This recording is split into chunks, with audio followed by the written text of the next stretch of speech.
तीसरा वाजिबात यह है एक सजदा के बाद इंसान बैठे इत्मीनान के साथ, उसके बाद दूसरा सजदा करे। होता क्या है, एक आदमी एक सजदा से उठा, सही से बैठा भी नहीं, दूसरा सजदा फटाक जाता है।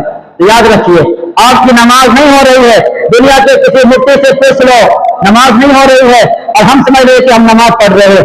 इसलिए जलसा एक सजदा के बाद बैठे इत्मीनान के साथ, उसके बाद दूसरा सजदा के लिए जाए।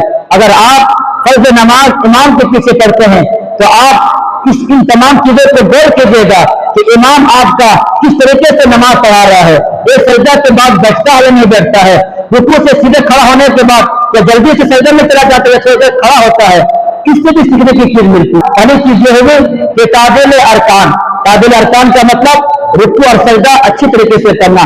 दूसरी चीज मैंने बताया कौमा, रुकू से सीधा खड़ा होना इत्मीनान के साथ, उसके बाद सजदा में जाना। तीसरी चीज वाजिबात में से मैंने कहा जलसा, एक सजदा के बाद दूसरे सजदा में जाने से पहले इत्मीनान से बैठे, सुकून से बैठे, उसके बाद दूसरा सजदा करने के लिए जाए।